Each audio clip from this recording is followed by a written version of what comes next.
So, welcome to the Secure Dynamics TechCast. With me today, I have a first-time guest, George Villegas, who is the CISO at Chapman University. Welcome, George. Thank you. So, thanks to Deb Radcliffe who made the intro, and I'm actually going to start off with an article that she had written about CISO hiring in particular. I know you were extensively quoted on that, so I'm actually going to read out something that you had submitted to that, which is when you talk about hiring or when you're looking for a job and your advice to other CISOs looking for a job, which is one of the first things I ask is who does the CISO report to? Because understanding where the CISO position sits in the organization tells me how invested the hiring company is in security.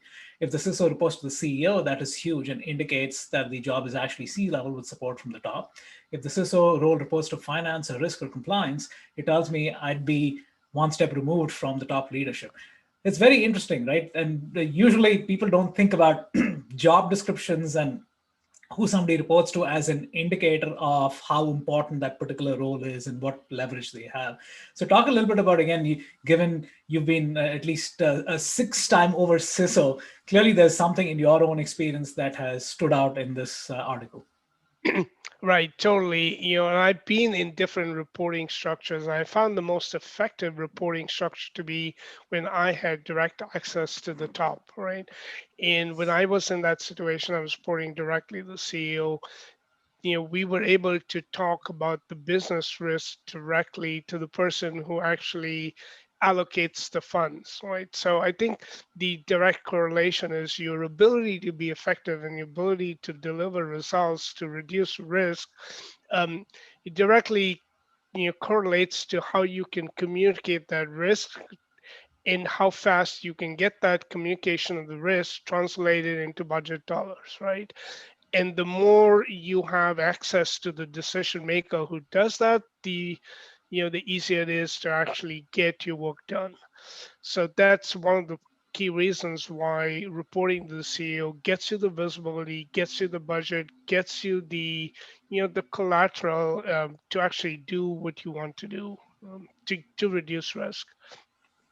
So, talk a little bit about industries where this has actually become the norm, where CISO is usually a C-level exec and he or she reports into CEO, and industries where this is still kind of a role which is not at the C-level. Right. I haven't really seen it by industry, Ashwin. What I have seen is in some industries, while they may not get the CEO as part of the norm, the regulation mandates the CISO having the visibility to get that reporting to the top. So, for example, in I think the banking industry, there is a requirement that the security risk be communicated directly to the board. And in some cases, I think it's once a quarter or it can be some periodic interval, but that gives the CISO the ability to communicate to the top. So I think that is the requirement. After that, it just depends on individual companies.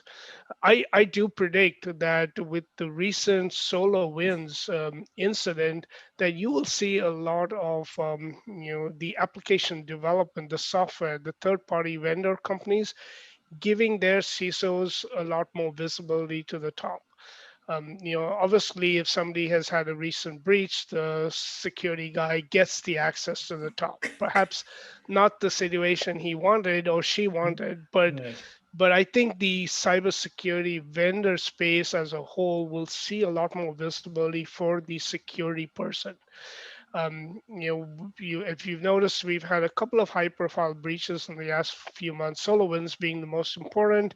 We've had something with Microsoft. We've had Acelian, and recently we've had I think just yesterday I heard about a video camera Yeah, recording Tesla. Yeah, work data, I think. So yeah. you have a lot of these vendor compromises just being highlighted. So my guess is you'll see a lot more high-level CISO profile in the vendor companies. So talk about so from a mindset or a skill set perspective, right? Uh, Given that this is now going to become the norm. In fact, I was talking to somebody yesterday, and she was mentioning that there's been more zero-day attacks in 2021 than all of 2020.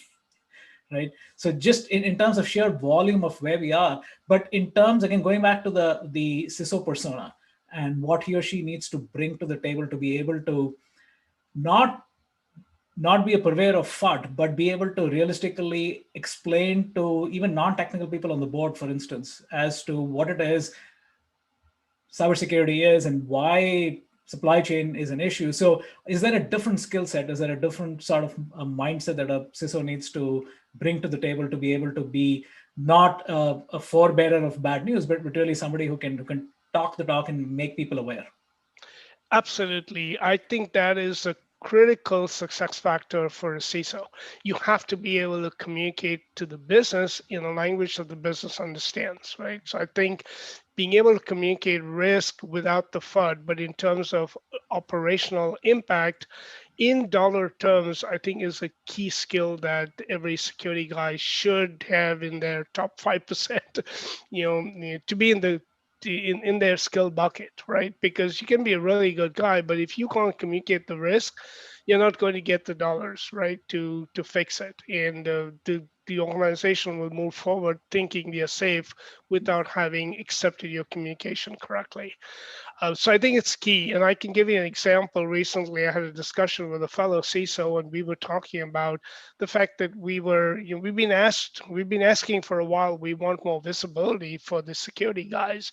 And now that the security guys are actually getting that visibility, we have to be able to communicate in the language that the board understands or the CEO understands. And that's a key item.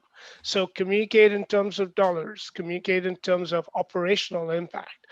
That's what your lines of business understand. They're not going to understand, okay, it's a ransomware attack. Okay, but what does it mean?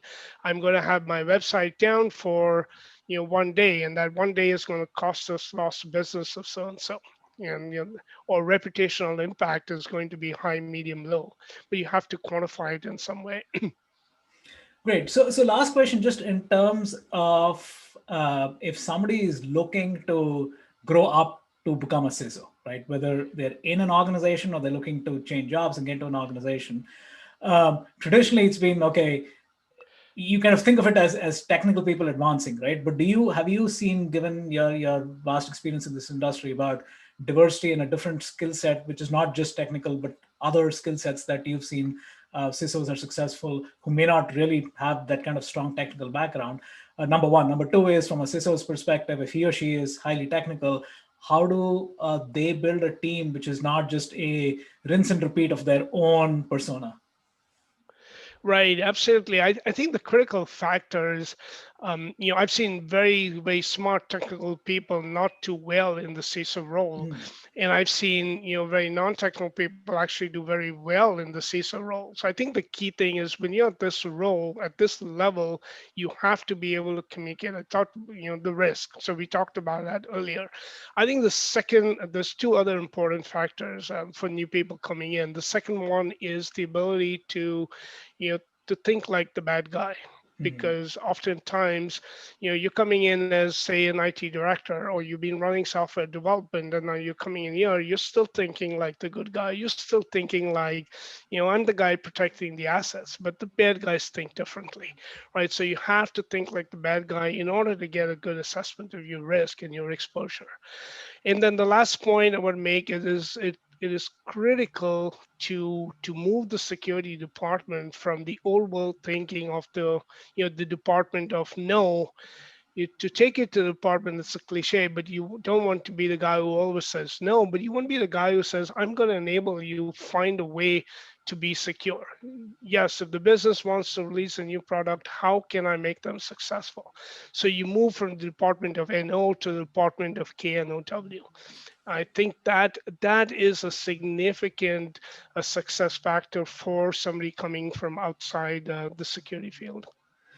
Great. Again, great conversation, and hopefully the viewers can get some value out of it and implement in their own lives or communicate to their network if they so choose. So again, thanks, George, for your time, and good luck. Thank you. Happy to share. Thank you, Ashwin. Bye-bye.